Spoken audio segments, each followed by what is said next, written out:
ए कली कालरे ए कला बामन दिय थरे दर्शन तुम दर्शन लभिए जीवन हे जाऊ मोर धन्य धन्य महाबाहु महिमा तुमर धन्य महाबाहु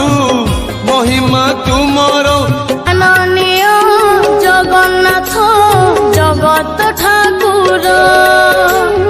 जुगे जुगे महाबाहु तुमे तो भक्तर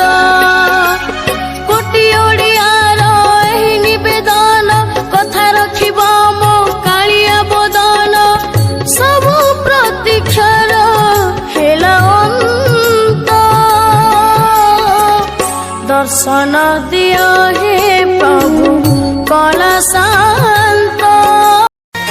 दुनिया चली स्वार्थरे केही नुहे कहार देले नेले सबु भलटी चाले प्रशंसा तोर निजर तो एठी दूरे जाए ता स्वार्थ पाई पर हुए एठी निजर एकली जुग भाई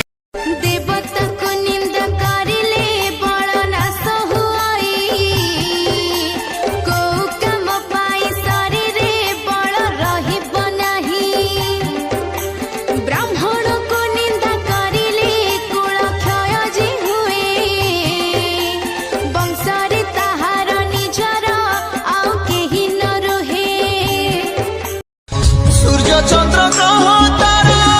गाती चारो स्तवक सीए आज जणी जणी हुए रे खंडे पावक कोटि कोटि भक्त जिए अतुट विश्वास से आज छाड़ुछि देह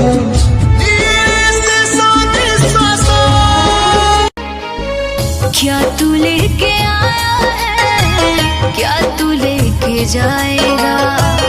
क्या तू लेके आया है क्या तू लेके जाएगा तूने जो कमाया है तूने जो कमाया है तूने जो कमाया है वो दूसरा ही खाएगा क्या तू लेके आया है क्या तू लेके जाएगा क्या तू लेके आया है क्या तू लेके जाएगा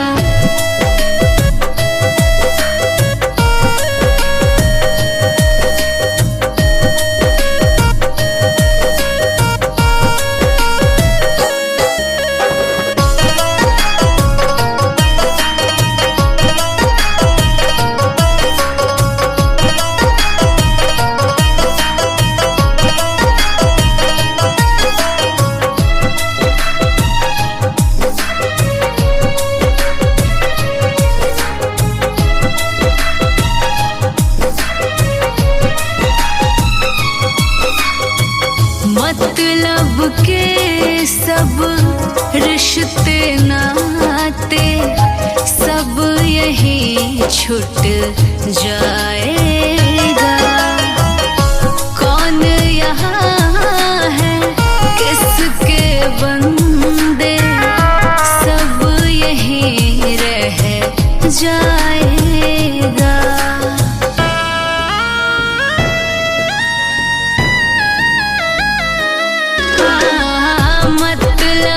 के सब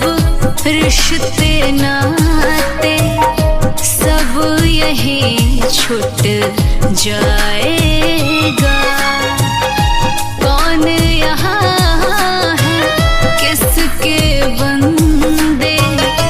सब यही रह जाएगा तूने जो कमाया है तूने जो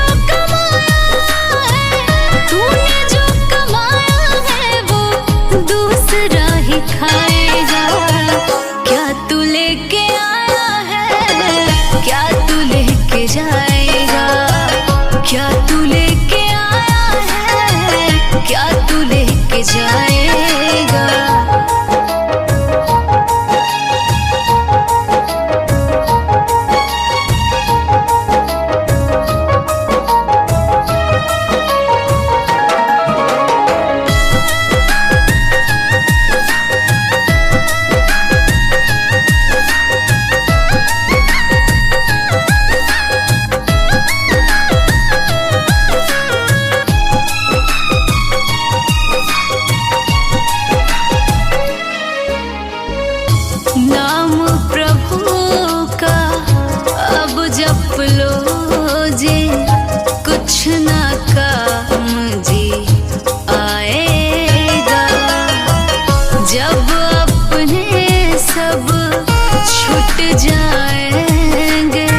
कुछ ना काम जी